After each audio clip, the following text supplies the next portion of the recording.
What is going on, guys? Welcome back to the channel. Got another video for you today. So I'm gonna be removing the turbo from the car. Let me pop the hood and I'll explain. Got Bella over there chilling in the sun. But now that I got the hood popped, let's get to talking. What do you guys think is probably the most the biggest thing that stands out in this engine bay?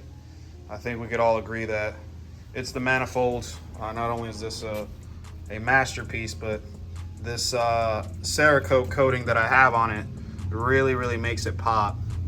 And unfortunately, there are some imperfections with it. As you can tell, there's a scratch there. That I honestly don't even know when that happened, but it happened sometime during the install process. So that was one thing. I blame that on Rodney, just because he likes to scratch things.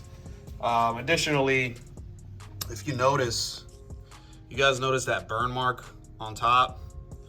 Well, what that is Rodney, once again, I blame this on him, even though he'll deny it till his grave. I'm pretty sure he ended up burning a rag or something on there.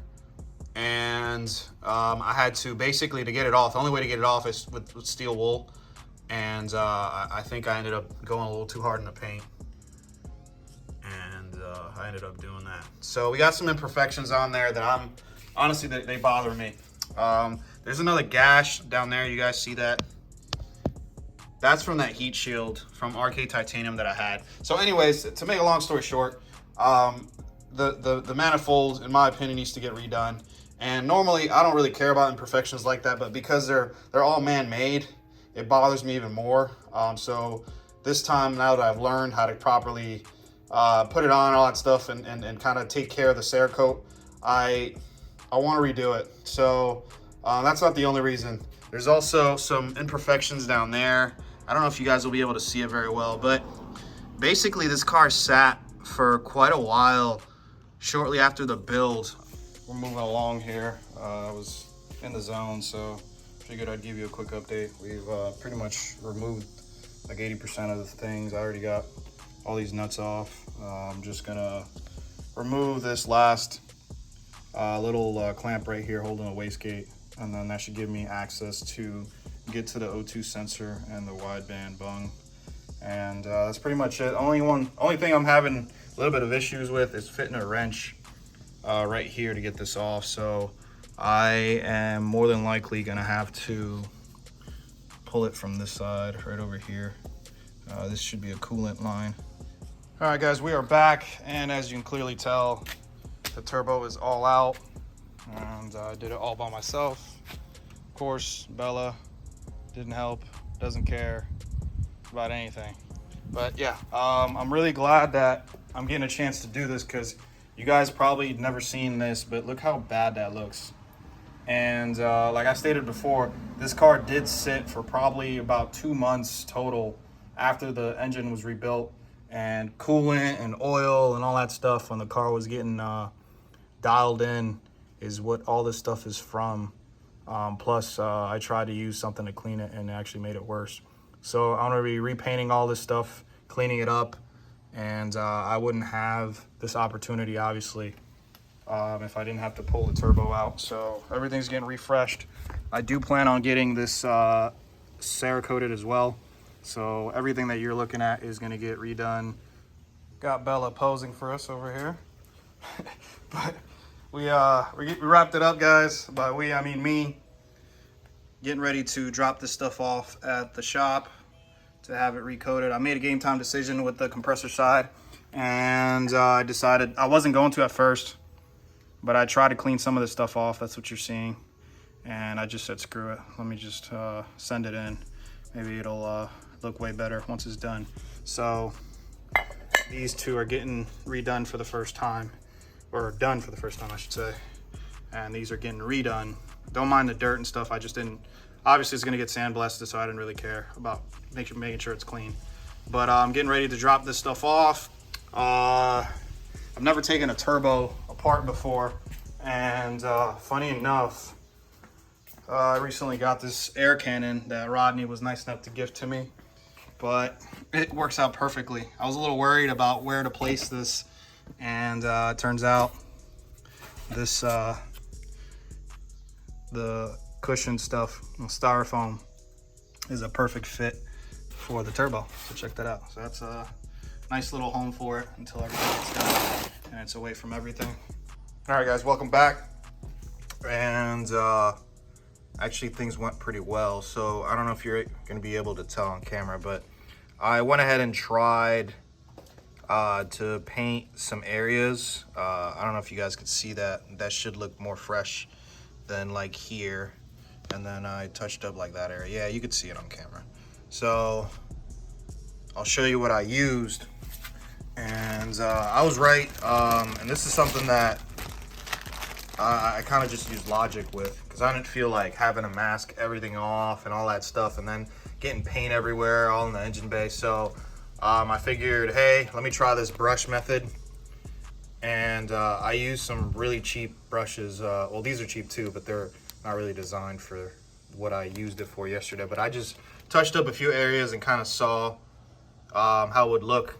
And it's been overnight and it's obviously dry, so things are better. So I got this from Harbor Freight, came in a pack.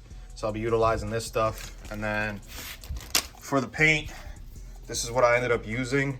If you are gonna go this route, I highly recommend you go with the satin finish. I almost bought the gloss, but then after looking at some pictures and videos of my own footage, I decided to go with the satin. It would just go better.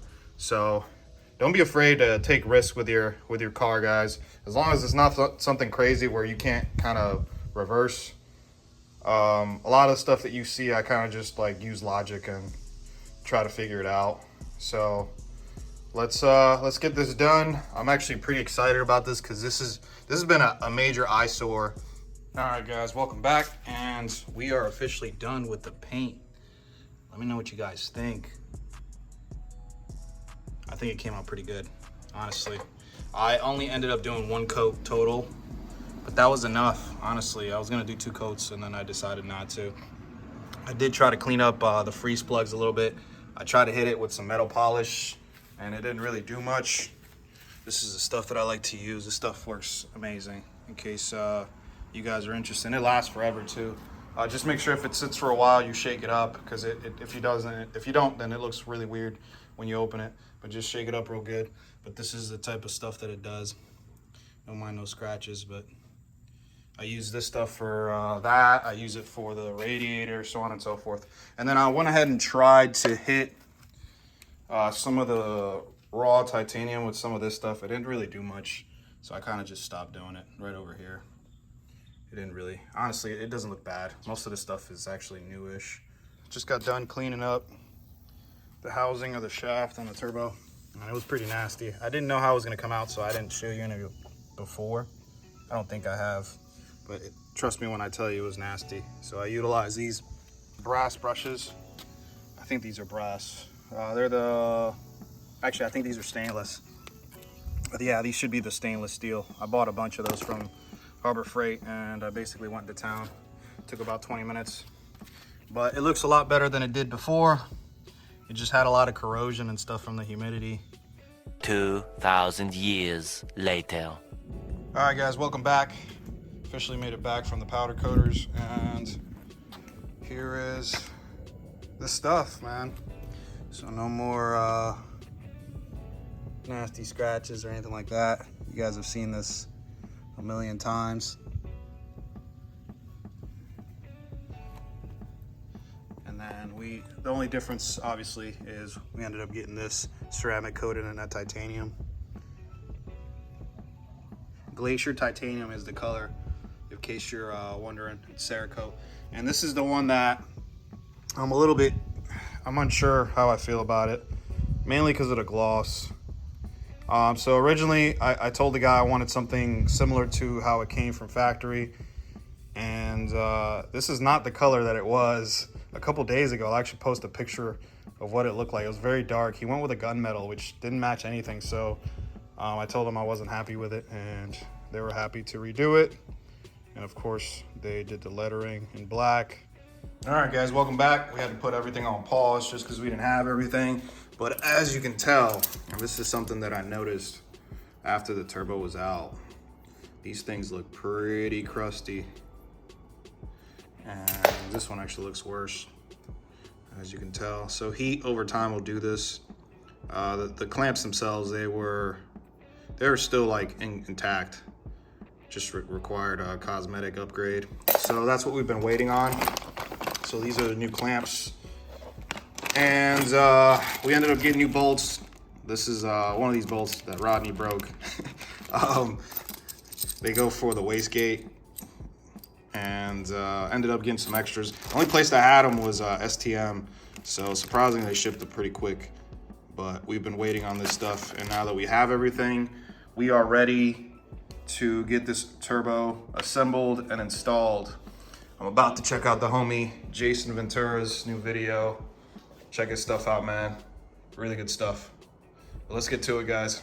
All right, guys, we are back, and we got the turbo assembled. I hope I'm able to get this in. Only thing I'm concerned about is the O2 sensor and then the wideband bung. It's gonna be very difficult to, I'll see if I can get some help. But overall, this turbo is a bit of a pain to put together by yourself, just because these, this basically, it's a one-to-one fit. So like it has to be perfect, and it's very difficult with one set of hands to basically get everything right. And it takes a little bit of time because you got a lot of different things. If I had the pipe kind of shooting out the hood or something, or like a dump, it wouldn't be as difficult. But everything has to basically fit. It's like Tetris, basically. And unfortunately, with that being said, I had a little bit of a mishap. As you can tell, I nicked a little bit of it. Unfortunately for me, this is visible and will be visible. How much, I'm not sure. These things happen. It is what it is. I'm over it, but it is upsetting. Overall, everything else was fine. Welcome back, guys. Just giving you a quick update as I trip over stuff. I was taking no chances with this manifold. That's why you see all that saran wrap. But getting some good progress in. This has gone on for way too long, so it's time to get this thing running. I'm gonna get it running today. No options, basically, but just got done pretty much plumbing the turbo, all the lines, and then that's basically it for this. I just have to put the radiator back in and then all the other loose things, so maybe about another hour or so of work, and then we'll get some fluids in and we'll get it running again. It's been 3 weeks since this car has ran, so I'm definitely driving this thing today.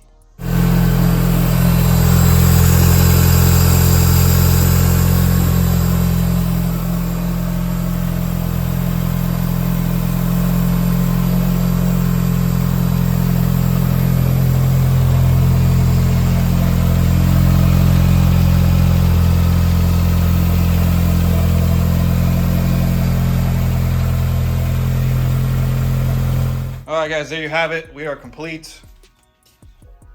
Everything's on, no issues. The fan, for some reason, was taking a while to kick in, but it finally did. I am gonna clean all this stuff up eventually, but we are good. Everything looks good. The color on the compressor side looks better now that the intake and stuff is on. It still doesn't fully match the two. It's actually the same color as the Mavic Turbo right here.